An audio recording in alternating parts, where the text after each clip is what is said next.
Hey guys, welcome to another installment of Harry Potter Theory. First things first, I just want to say a big thank you to everyone for helping us hit 100,000 subscribers. This is a massive milestone and we really appreciate all of your support. In this video, we're going to be discussing Harry Potter, Lord Voldemort, the final battle of the franchise, and Avada Kedavra. Now, Harry and Voldemort meet on numerous occasions, and each time that they meet, they engage in a clash of magic. And seemingly every time, the pair end up choosing their signature spells to use against the other. For Voldemort, this is Avada Kedavra, and for Harry, it's Expelliarmus. We see this in their graveyard duel. A jet of green light issued from Voldemort's wand, just as a jet of red light blasted from Harry's. They met in midair, and suddenly Harry's wand was vibrating, as though an electric charge was surging through it. And we also see this in their final duel at the Battle of Hogwarts, depicted in chapter 36 of the Deathly Hallows. Avada Kedavra! Expelliarmus! The bang was like a cannon blast, and the golden flames that erupted between them, at the dead center of the circle they had been treading, marked the point where the spells collided. Harry saw Voldemort's green jet meet his own spell. Yes, I know what you're thinking. Expelliarmus worked, and Harry ended up winning due to some extraneous circumstances. But you have to wonder why Harry would continually opt for the disarming charm, of all spells, to use against arguably the most powerful dark wizard of all time. There are a few reasons that I think he kept using it. First of all, Harry has a lot of experience with Expelliarmus. He uses it all the time. It's his go-to, and he is completely comfortable casting it.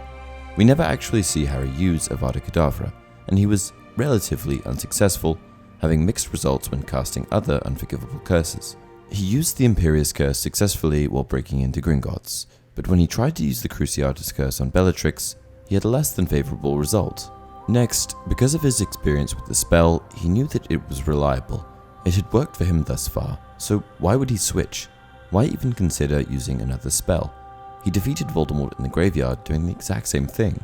The next reason for Harry using Expelliarmus on Voldemort was the fact that Harry wanted to, in spite of all of the horrible things that he had done, show Voldemort some mercy. In the books, we learn that an act of great remorse may repair a soul which has been split using Horcruxes, and Harry offers Voldemort this chance for redemption. "Yeah, it did," said Harry. "You're right. But before you try to kill me, I'd advise you to think about what you've done. Think, and try for some remorse, Riddle. What is this?" Of all the things that Harry had said to him, beyond any revelation or taunt, nothing had shocked Voldemort like this. Harry saw his pupils contract to thin slits, saw the skin around his eyes whiten. "It's your one last chance," said Harry. "It's all you've got left. I've seen what you'll be otherwise. Be a man. Try for some remorse." By using a spell like Expelliarmus on Voldemort rather than a killing curse, Harry was giving Voldemort one final chance. Harry never actually kills Voldemort. It was Voldemort's own curse rebounding back at him. By casting Expelliarmus, Harry was giving Voldemort this one final opportunity. Next, Harry Potter was just not a killer. In The Prisoner of Azkaban, Harry even saved Peter Pettigrew. "No!" Harry yelled. He ran forward, placing himself in front of Pettigrew, facing the wands. "You can't kill him," he said breathlessly. "You can't."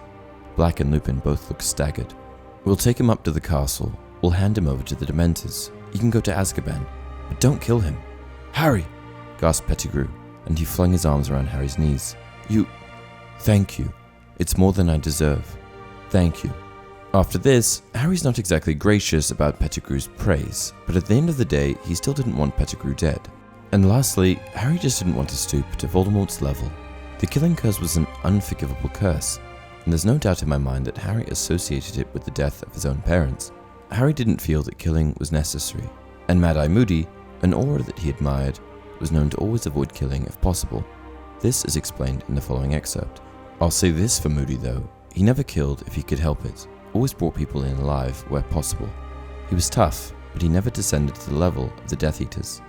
Harry wanted to become an aura himself, and he was a very morally righteous person. If he didn't need to kill, he would always avoid it. He didn't need to stoop to the level of the other side.